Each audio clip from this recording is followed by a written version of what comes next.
Be helpless. Any day government becomes helpless, it means the sovereignty of Nigeria is in jeopardy. So I don't think government can be helpless or should be helpless. What is required is the political will and determination to solve this existential problem that has been with us for as long as I can remember. Just to put some perspectives to the issue of oil theft. As we speak, the 2024 budget is already in jeopardy because the benchmark of oil production, the target, is supposed to be 1.78 barrels per day oil production. And Nigeria is barely doing a little over 1.3 million barrels per day. So it tells you that for a difficult time such as we are in Nigeria, the government might not be able to meet up its spending obligations for the fiscal year 2024. And so that should give you an idea of what we are contending with. And a report by NTA also indicated that between 2009 and 2020, a period of about 11 or 12 years, Nigeria lost over 600 million barrels of crude oil to oil thieves with a value of about $45 billion. I mean, this should give you, should make us understand the enormity of the crisis and why the government should do all it can to stamp out these menace of oil thieves, particularly in oil-producing communities. And there are many ways to doing this, this very important national assignment. Thankfully, the president has finally given the marching order to the Chief of Defense Staff to mobilize conventional forces to move into the region with a set date, like it will give them a target to say, go in and make sure this national embarrassment is put an end once and for all. And from the statements already coming out of the defense headquarters on their strategies and the tactics of operation they intend to adopt, I think it will be far-reaching if they are given the enablement to do the needful that is most required now. Talking about deterrence, for example, it is important because I think militancy over many years of economic injustice, environmental injustice, and even political marginalization of the Niger Delta, which happens to be the largest producer of this very important national resource, somehow dovetailed into what you call economic sabotage as a means of protestation. Yes, the Nigerian state will have to do more to address the grievances of the peoples of the Niger Delta. As far as I'm concerned, nothing is too much to be given to a region that actually serves as is it the goose now that lays the golden egg?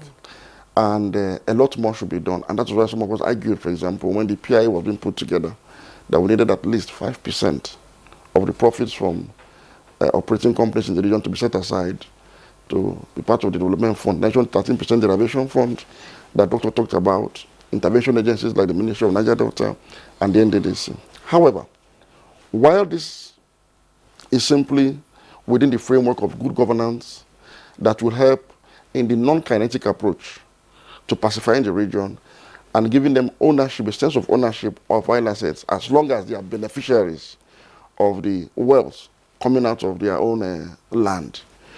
But as a government, we must act as a government. And in this regard, considering the importance of crude oil to the Nigerian economy, is the mainstay of our economy. It accounts for over 80% of foreign exchange earnings for this country. To the extent that our national budget is benchmarked by not just the price of crude oil, but by the output, the production output. Our entire budget is based on crude oil. And so any attempt to sabotage oil production should, by this time, be designated as a treasonable offense, which is in line with what Doctor talked about terrorism. But I think treason should be like, the legal cover or designation for this very nefarious activity. And I would think that the Ministry of Justice, ably led by the Minister and Attorney General of the Federation, should by now begin to put pen to paper on how to probably send an executive bill to the National Assembly to now designate under our statutes oil theft and activities, surrounding oil theft, associated with oil theft, as a treasonable offense. And again, I think I also agree with the fact that the urgency of the time requires the Attorney General of the Ministry of Justice to also liaise with the judicial arm of government, the head of the judiciary, the Chief Justice of Nigeria, and heads of court, to see if there will be a possibility of setting up special courts that will serve as tribunals that will try cases of oil theft. I say this because if there is no law, there's no offense.